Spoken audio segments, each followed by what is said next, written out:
Welcome back. Now let's revise place of supply. अब देखिए, place of supply सारे के सारे provisions are there in IGST Act 2017. Now we read section 7, 8, 9, 10, 12. These are the 5 sections of IGST Act which we read. Place of supply helps us to determine consumption.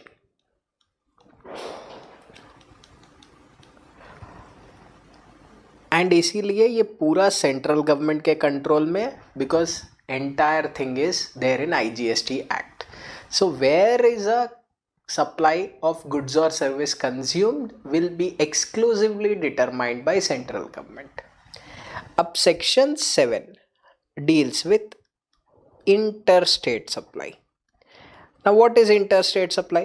When the location of supplier and place of supply is in two different states, two different union territories,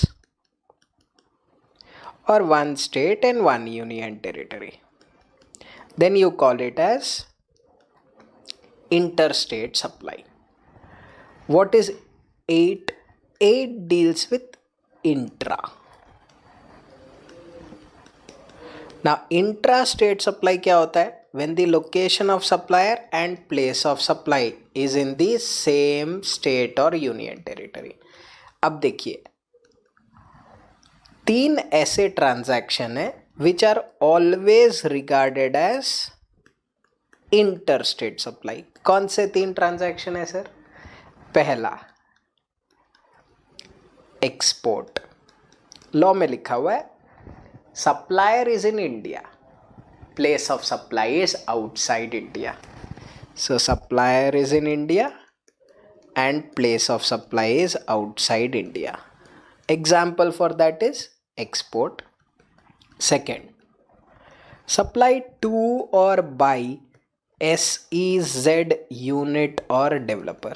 So if SEZ unit or developer is making a supply, then it is regarded as a interstate supply, ताकि उन लोग को state trouble नहीं कर पाए. हमेशा उनके outward पे और इनवर्ड पे IGST ही लगेगा, if at all.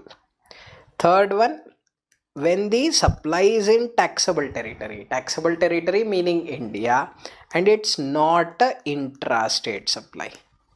Example will be import of service. देखो, import of service, when you import a service, उसका consumption कहाँ हुआ? इंडिया में. Is it a intra-state supply? नहीं, इंट्रा नहीं है, क्योंकि सप्लायर तो बाहर है ना, तो वो इंटर के मेन डेफिनेशन में कवर हो रहा है. पर यहाँ लिखा हुआ है कि it will be regarded as a interstate supply, क्योंकि क्लासिफाई तो करना पड़ेगा. 9 deals with territorial waters. Territorial waters अलग से प्लेस ऑफ सप्लाई नहीं बताता है. टेरिटोरियल वाटर्स सेक्शन 9 यही बोलता है. It's a very powerful section because it starts with notwithstanding anything contained in the act. तो it has a overriding effect on everything. और टेरिटोरियल वाटर्स में जब भी सप्लायर का लोकेशन या प्लेस ऑफ सप्लाई, क्योंकि ये दोनों चीज़ बहुत इंपॉर्टेंट है to determine whether inter state होगा या इंट्रा स्टेट होगा. तो whenever location of supplier और place of supply is in territorial waters, then bring it to the nearest coastal state. Nearest coastal state मतलब से suppose एक ship है, ship is near Kerala waters, उसका repair चल रहा है. तो उसका जो रिपेयर चल रहा है उसका कंजम्पशन हम लोग कहाँ मानेंगे? क्योंकि कंजम्पशन तो ऐसे पानी में हो रहा है, पर पानी कंजम्पशन मानेंगे नहीं. Bring it to the nearest coastal state. उसका nearest coastal state will be Kerala. So the place of supply और सप्लायर का जब भी पानी में हो तो bring it to the nearest coastal state. 10 deals with goods domestic transaction और उसका place of supply. Sir, what's the use of place of supply? Place of supply helps us to determine whether it is inter or intra. Goods international transaction, import and export, you learn at final level. And 12 deals with services domestic transaction का place of supply. और 12 में लिखा हुआ है whenever supplier and recipient both are in India, तभी आप 12 use कर सकते हो. सर दोनों में से एक भी बाहर हुए तो section 13 which you learn eight CA final. Okay, now इसमें स्टेप कैसे होता है. जैसे ही ट्रांजैक्शन देखते हो क्या करना है, पहले ना हमेशा फाइंड करो कि गुड्स का ट्रांजैक्शन है या सर्विस का ट्रांजैक्शन है.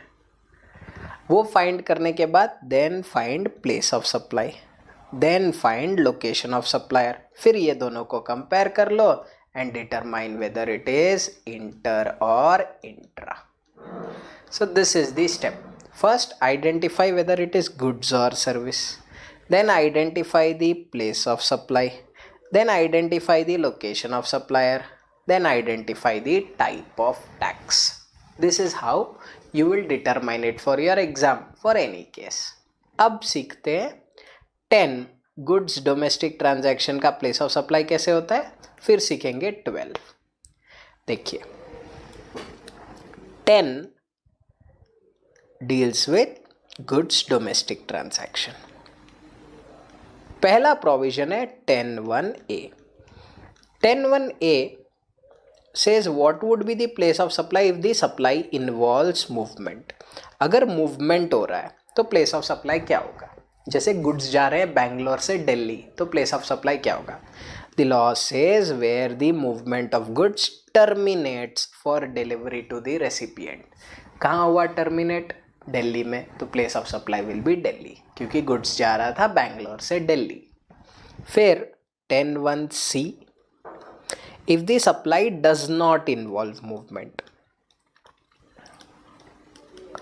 अगर supply does not involve movement तो the place of supply will be, सोच के देखो, अगर मैंने आपको एक मशीन रेंट पे दिया, मैं बैंगलोर में हूँ आप मुंबई में हो, मैंने आपको एक मशीन रेंट पे दिया, तो रेंटिंग तो सर्विस हो गया. अब मैंने आपको रेंट पे दे दिया, आपको मुंबई भेज दिया मशीन. अब आपको वो मशीन इतना पसंद आ गया कि आपने कहा सर बेच दो ना. Then I sold the machine to you. Tell me, when I am selling the machine, is the supply involving movement और does not involve movement? Does not involve movement, क्योंकि मशीन तो आपके पास ही है. Place of supply will be location of the goods. जहाँ वो goods located है, that will be the place of supply if the supply is not involving movement. अब एक problem होने लगा. What if supply is to unregistered person? क्योंकि अगर supply to unregistered person होगा तो say suppose मैं बैंगलोर का हूँ, I go and buy some goods from Ahmedabad. अब मैंने goods जब अहमदाबाद में ख़रीदा तो गुजरात गवर्नमेंट कहेगा नहीं आपने यहाँ ख़रीदा है, यहीं C+S दे के जाओ. और बैंगलोर में मैं लेके जाऊँगा फाइनली गुड्स, तो कर्नाटका गवर्नमेंट बोलेगा कंजम्पशन तो यहाँ हो रहा है, तो किस स्टेट को रेवेन्यू मिलना चाहिए. और ये प्रॉब्लम ना अनरजिस्टर्ड पर्सन में आता है, क्योंकि रजिस्टर्ड पर्सन में तो आप अपना GST नंबर दे देते हो, वहीं मूवमेंट टर्मिनेट होगा, वहीं का GST नंबर यूज़ होता है, वहीं प्लेस ऑफ सप्लाई हो जाता है. But supply to unregistered person में क्या, गवर्नमेंट ने कहा कीप इट सिंपल. अगर address of recipient is available on record, if recipient gives his address, recipient has given address, then in that case place of supply will be such address. तो अगर आप बैंगलोर के हो और आपने अहमदाबाद में जाके कोई गुड्स खरीदा और आपने बोला मैं कर्नाटका से हूँ, जैसे ही आप मैं कर्नाटका से हूँ बोलोगे place of supply will be Karnataka, and supplier तो अहमदाबाद में, place of supply Karnataka, IGST लग जाएगा. But if address is not available, दिया ही नहीं रेसिपिएंट ने, then place of supply will be location of supplier. Supplier कहाँ है, सप्लायर तो गुजरात में अहमदाबाद में, place of supply will be Gujarat Ahmedabad. अगर सप्लायर भी अहमदाबाद, प्लेस ऑफ सप्लाई भी Ahmedabad, you will charge C+S. फिर there is 10(1)(d) which says if there is any case of installation or assembly of goods, then the place of supply will be where the goods are installed or assembled. फिर है 10(1)(e) which talks about goods supplied on board of a conveyance. एक vehicle है, conveyance है, वहाँ आपने कोई goods supply की है, तो प्लेस ऑफ सप्लाई क्यों कहाँ होगा? Where the goods were taken on board, जहाँ उन गुड्स को लोड किया गया, that will be the place of supply. And last जो मैंने आपको अभी तक नहीं पढ़ाया 10(1)(b, बिकॉज देखिए ए पढ़े, सी पढ़े, सी ए पढ़े, बट बी मिसिंग था. 10(1)(b is bill to ship to transaction. Third person को बिलिंग कर रहे हैं और किसी और को गुड्स डिलीवर हो रहे हैं. एक एग्जांपल दिखाता हूँ. A is sending goods to B, पर जब वो गुड्स भेज रहा था ना, तो बी को और एक ऑर्डर मिल जाता है सी से. तो बी बोलता है तुम ना डायरेक्टली सी को ही भेज दो, मुझे इनवॉइस भेज देना, गुड्स सी को भेज देना. अब बताओ प्लेस ऑफ सप्लाई कहाँ होगा?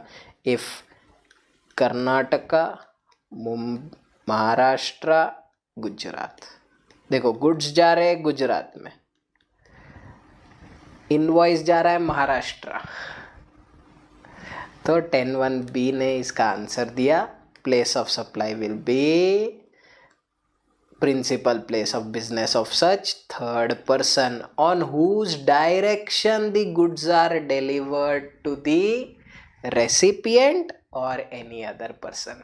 तो इसको डिलीवर करने के लिए जिसने बताया उसको ग्लॉ में लिखा हुआ है, उसको बोलेंगे थर्ड पर्सन. तो principal place of business of the third person on whose direction the goods were delivered to the recipient or any other person. तो place of supply will be Maharashtra. But sir goods तो गुजरात चले गए. Don't worry, देखो इसके बाद क्या होगा? B और एक इनवॉइस रेस करेगा सी के ऊपर, क्योंकि उसने गुड्स बेचे हैं, तो यहाँ इनवॉइस 2 बनेगा. अब बताओ इनवॉइस 2 का प्लेस ऑफ सप्लाई क्या होगा? इनवॉइस 2 का प्लेस ऑफ सप्लाई होगा गुजरात, क्योंकि गुड्स टर्मिनेट कहाँ हो रहा है डिलीवरी के लिए? गुजरात. ये हो जाएगा 10(1)(a के हिसाब से, और इसका प्लेस ऑफ सप्लाई हो जाएगा 10(1)(b के हिसाब से, विच इज महाराष्ट्र. ओके, कभी कभी ऐसा भी हो सकता है कि C is not a recipient, C is just a job worker. वो कुछ काम करता है उस गुड्स पे और वापस वो गुड्स भेज देता है. इन that case what would be the place of supply sir? In that case place of supply ये थर्ड पर्सन का लोकेशन ही रहेगा, पर ये दूसरा इनवॉइस नहीं बनेगा. जैसे ही गुड्स मैन्युफैक्चर हो जाएंगे ना, C will send the goods to B. And sir वो जो सी जो इनवॉइस बनाएगा वो तो सर्विस इनवॉइस हो गया, वो हम लोग सेक्शन 12 में अलग से पढ़ेंगे. अभी तो हम लोग गुड्स का ट्रांजैक्शन पढ़ रहे हैं 10(1)(a to 10(1)(e. ठीक है सर. अब let me show you the place of supply will be principal place of business of third person on whose direction the goods were delivered to the recipient or any other person. ठीक है. फिर बात करते हैं 12 deals with place of supply for services. Now 12 का place of supply services कब use होगा?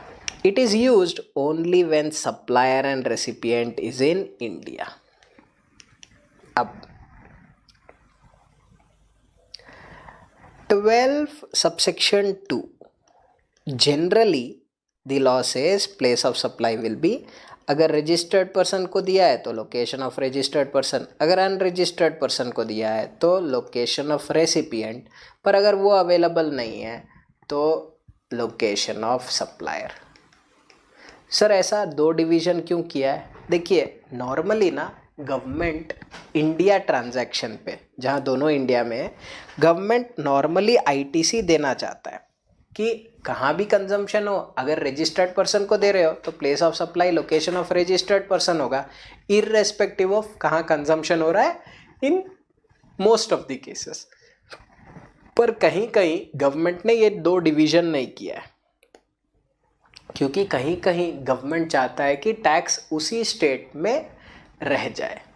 Otherwise government mostly ITC recipient को देना चाहता है इन हिज स्टेट, इसीलिए location of registered person most of the places में लिखा हुआ है।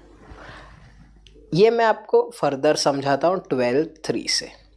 12(3) place of supply immovable property, house boat, vessel which is used for accommodation. The place of supply will be location of immovable property. जहाँ property intended to be located है या located है, that will be the place of supply. अब ध्यान से सुनना, immovable property में से सपोज एक सीए फर्म है which is in Mumbai. Now they have booked a hotel, Goa hotel. अब सप्लायर कौन है? गोवा होटल सप्लाई कर रहा है। क्या सप्लाई कर रहा है? Accommodation service which is related to immovable property. बताओ, गोवा में होटल बुक किया मुंबई के फर्म ने, what is the place of supply? Sir place of supply यहाँ होगा Goa. Now if the place of supply is Goa, बताओ सप्लायर गोवा में, प्लेस ऑफ सप्लाई गोवा में, क्या टाइप ऑफ टैक्स लगेगा? The type of tax will be C+S. अब ये C+S of Goa gets buried in Goa. Mumbai को आईटीसी नहीं मिलेगा सर, क्योंकि इस केस में tax gets buried in Goa. अब यही सोचो, अगर यहाँ भी आरपी यूआरपी दिया हुआ रहता कि अगर आरपी को दोगे तो लोकेशन ऑफ आरपी, तो इसका प्लेस ऑफ सप्लाई क्या हो जाता पता है? अकोमोडेशन का मुंबई हो जाता। और अगर प्लेस ऑफ सप्लाई मुंबई होता, सप्लायर गोवा में है, IGST चार्ज होता, CA office in Mumbai would have got ITC। तो इमूवेबल प्रॉपर्टी में गवर्नमेंट ITC नहीं देना चाहता है if it is in some other state. याद रखना, आप अपने स्टेट में अगर कोई प्रॉपर्टी रेंट पे लेते हो तो उसका तो ITC मिलेगा। अगर किसी दूसरे स्टेट में जाके कोई प्रॉपर्टी रेंट पे लेते हो या अकोमोडेशन लेते हो तो उसका क्रेडिट गवर्नमेंट नहीं देना चाहता है। समझ में आया? So be very careful with regard to this distinction. तो 12(3) place of supply immovable property के लिए location of the immovable property. 12(4) छोटे छोटे सर्विसेज है, restaurant, outdoor catering, personal grooming, beauty treatment, cosmetic and plastic surgery, health service. The place of supply for these will be where it is performed. क्या यहाँ RPURP का division है? नहीं। तो यहाँ भी गवर्नमेंट नहीं देना चाहता है ITC। तो अगर कोई मुंबई का CA गोवा के रेस्टोरेंट में जाके खाना खाता है क्लाइंट मीटिंग के लिए ही, वो रेस्टोरेंट क्या चार्ज करेगा? C+S। क्या मुंबई रेसिपिएंट को ITC मिलेगा? नहीं, क्योंकि wherever it is perform place of supply वहीं हो जाएगा। अब 12(5) deals with training and performance appraisal. यहाँ ना ट्रेनिंग एंड परफॉर्मेंस अप्रेजल में अगर रजिस्टर्ड पर्सन को दोगे तो place of supply will be location of registered person. अगर अनरजिस्टर्ड पर्सन को दोगे तो where the service is performed. Careful careful careful.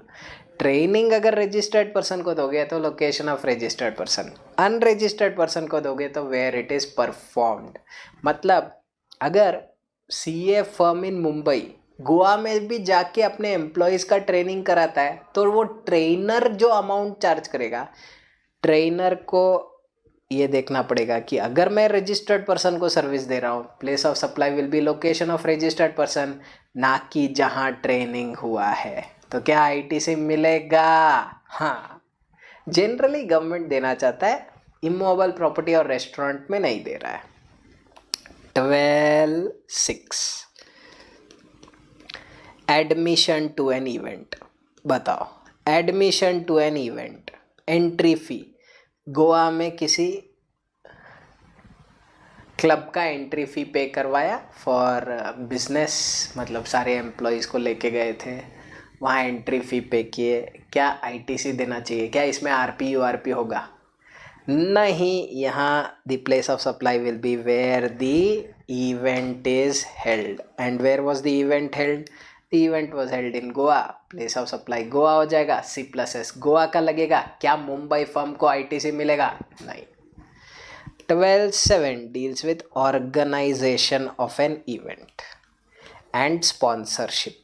देखिए, sponsorship and organisation of an event क्या इंपॉर्टेंट सर्विसेज है बिजनेस के लिए? हाँ, तो गवर्नमेंट ने कहा है अगर RP को दे रहे हो तो लोकेशन ऑफ RP, अगर URP को दे रहे हो तो where the event is held. अब दो जगह out of all this there are 2 subsections जहां ऐसा लिखा हुआ है if outside India then location of recipient. बताता हूँ। 12.3 में लिखा हुआ है अगर immovable property is outside India then क्या इमूवेबल प्रॉपर्टी का लोकेशन यूज होगा? नहीं। तब लोकेशन ऑफ रेसिपिएंट और प्लेस ऑफ सप्लाई क्या हो जाएगा? इंडिया। कैसे सर? देखो, कब हम लोग 12 यूज करते हैं? When the supplier and recipient are in India. अब अगर प्रॉपर्टी बाहर है तो प्लेस ऑफ सप्लाई बाहर होना चाहिए। गवर्नमेंट ने कहा नहीं नहीं, अगर दोनों इंडिया में है तो place of supply location of recipient. This is smartness by government. और दूसरा है event to unregistered person, organization and sponsorship. Organization and sponsorship में भी अगर इवेंट बाहर होल्ड किया है तो place of supply will be location of recipient, ताकि प्लेस ऑफ सप्लाई इंडिया में ही हो जाए। फिर आता है 12 सबसेक्शन 8। 12 सबसेक्शन 8, अगर RP को सर्विस दे रहे हो तो लोकेशन ऑफ RP, अगर URP को सर्विस दे रहे हो तो where the goods are handed over for transportation. This is for transportation of goods. देखिए, इसमें एक लाइन था where if the goods are going outside India then place of supply will be destination. वो line delete हो गया। बाकी का 12.8 वापस जैसा था वैसे ही है। 12.8 RP को दे रहे हो तो लोकेशन ऑफ RP, URP को दे रहे हो तो where the goods are handed over for transportation. ये हैंडेड ओवर का ध्यान रखना। से सपोज मैं पार्सल भेज रहा हूँ बैंगलोर से दिल्ली, तो मैंने हैंड ओवर कहाँ किया ट्रांसपोर्टर को? बैंगलोर में। डिलीवरी का बात नहीं कर रहे हैं, बैंगलोर में हैंड ओवर किया, place of supply will B Bangalore. Careful. और ट्रांसपोर्टेशन ऑफ गुड्स में ना सप्लायर और रेसिपिएंट का बहुत ध्यान रखना। सप्लायर कौन होता है ट्रांसपोर्टेशन ऑफ गुड्स इंडस्ट्री में? ट्रांसपोर्टर। और रेसिपिएंट कौन होता है? Person who is paying freight. Freight normally कौन पे करता है? कंसाइनर या consignee? Normally the freight is paid by the consignor. तो ये ध्यान में रखना। फिर आता है 12.9 which is transportation of passenger. RP को दोगे तो लोकेशन ऑफ RP, URP को दोगे तो where the person embarks for a continuous journey, जहाँ से उसने जर्नी शुरू किया। और अगर पता नहीं चल रहा है कि एम्बार्क कब करेगा, जब इशू कर रहे हो तब नहीं पता चल रहा है, तो 12.2 यूज़ कर लेना, क्योंकि कुछ भी नहीं हो रहा है तो 12.2 ही होगा। देन ऑन बोर्ड सर्विसेस वहाँ हमने बात किया था on board goods supply, on board services.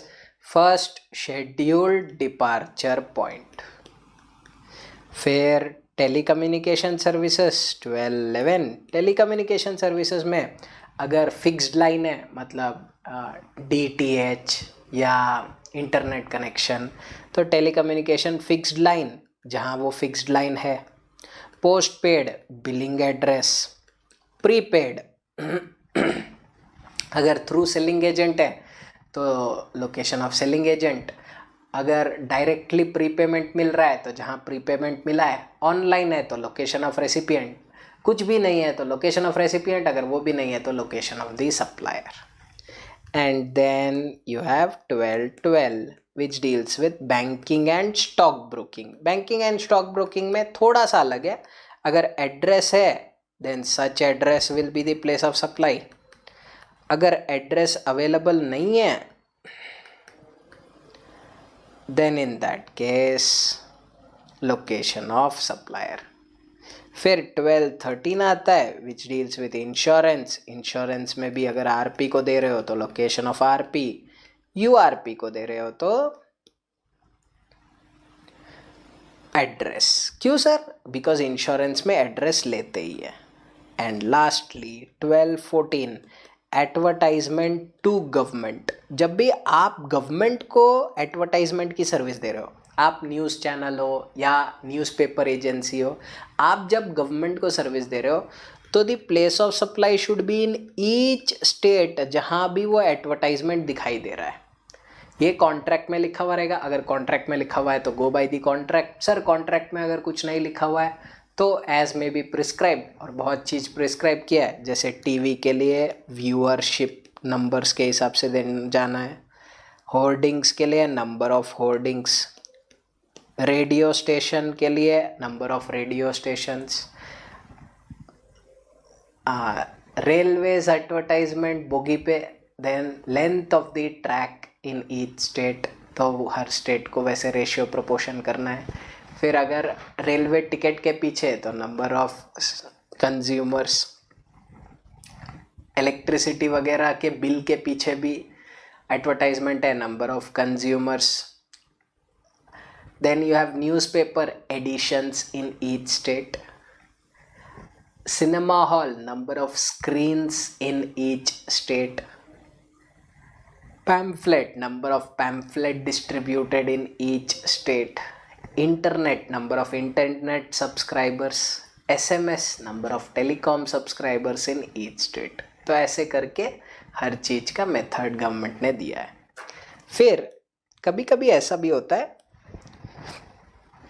कि इमूवेबल प्रॉपर्टी दो जगह है, मुंबई में भी है, अहमदाबाद में भी है. दोनों आप अकोमोडेशन ले रहे हो, यहाँ 3 नाइट के लिए, यहाँ 4 नाइट के लिए 70,000. तो कैसे डिवाइड करोगे? तो अगर कॉन्ट्रैक्ट में लिखा हुआ है तो कॉन्ट्रैक्ट, अगर कुछ नहीं लिखा हुआ है तो नंबर ऑफ नाइट्स. और अगर यही मुंबई और अहमदाबाद में प्रीमाइस रहता तो कि मुंबई में 4,000 स्क्वायर फीट है और अहमदाबाद में 3,000 स्क्वायर फीट है और दोनों का एक ही जने से रेंट पे ले रहे हो 70,000, तो it will be based on area. फिर हाउस बोट. हाउस बोट ना ट्रैवल करता है, तो अगर हाउस बोट 22 आवर्स केरला के पास था एंड 2 आवर्स कर्नाटका बॉर्डर के पास था, तो number of hours as declared by the supplier. फिर इवेंट, अगर दो जगह इवेंट हो रहा है मुंबई और अहमदाबाद में और 10 लाख रुपीस चार्ज हुआ है, तो as per generally accepted accounting principles, जैसे आप बुक्स में ट्रीट कर रहे हो वैसे ही आप जीएसटी भी डिवाइड कर दो दोनों स्टेट में. और टेलीकॉम में it will be based on number of points in each state. जैसे दोनों का सेम बिल आ सकता है. कर्नाटका में 4 ऑफिसर्स है, दिल्ली में 3 ऑफिसर्स है, बिल एक ही आता है. तो 4 points in Karnataka, 3 points in Delhi, 4:3 में पूरा बिल डिवाइड कर देना इफ अग्रीमेंट इज साइलेंट. तो हमने क्या क्या पढ़ा? Let's revise. पहले हमने पढ़ा क्या क्या सेक्शन है. Section 7 interstate, when the location of supplier and place of supply is in 2 different states, 2 different union territory, 1 state 1 union territory. 3 transaction हमेशा इंटरस्टेट होंगे. एक्सपोर्ट, जहाँ place of supply outside India है, टू और by SEZ unit और developer, and last in the taxable territory not being a intra state supply. 8 intra when both are in the same state or union territory. 9 अगर कुछ भी पानी में supplier या place of supply, then bring it to the nearest coastal state. 10 goods का place of supply बताता है. 12 services का प्लेस ऑफ सप्लाई बताता है. 10 में इतने ट्रांजैक्शंस देखे. सप्लाई इन्वॉल्व्स मूवमेंट, जहाँ मूवमेंट टर्मिनेट हो रहा है. Supply does not involve movement, location of the goods.